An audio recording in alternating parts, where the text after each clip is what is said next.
સરસપુરમાં મોસાળ અને મોસાળમાં જગન્નાથજીને આવકારવા માટે તૈયારી થઈ ચૂકી છે, ત્યારે મોસાળના યજમાન આપણી વચ્ચે ઉપસ્થિત છે કીર્તિભાઈ છનાભાઈ પટેલ.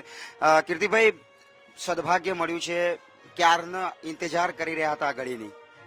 એકચ્યુઅલી મેં આ નામ મારા માટે નામ મેં નોંધાવ્યું 2010ની અંદર.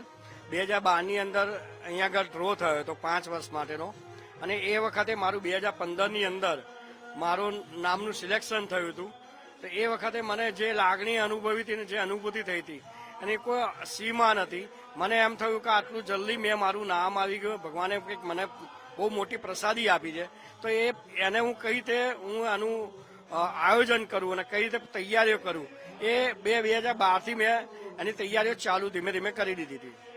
કીર્તિભાઈ, આજે મોસાળમાં જગન્નાથજીની પધરામણી થઈ રહી છે, ત્યારે તમે તૈયારીઓ કેવી રીતે કરી છે, વાઘાથી માંડીને શણગારથી માંડીને?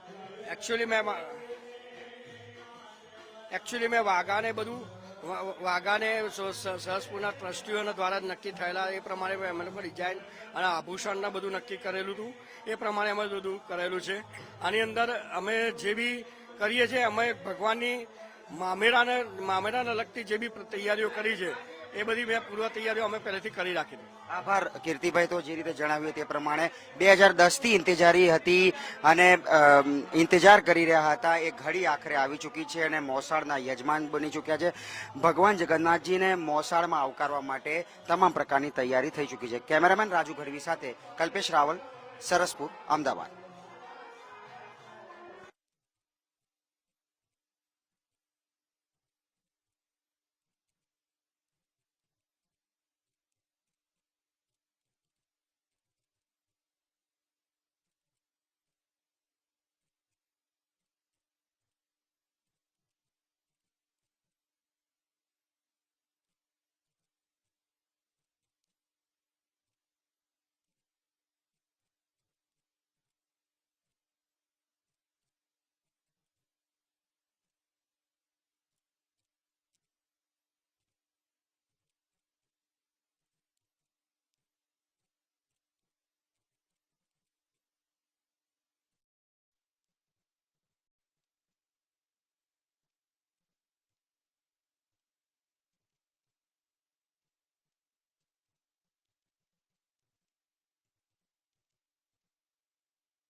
સરસપુરવાસીઓ જેની આતુરતાથી રાહ જોઈ રહ્યા હતા તે આજે રથયાત્રાનો પ્રસંગ આવી ગયો છે અને ભગવાન મોસાળમાં આવી ગયા છે.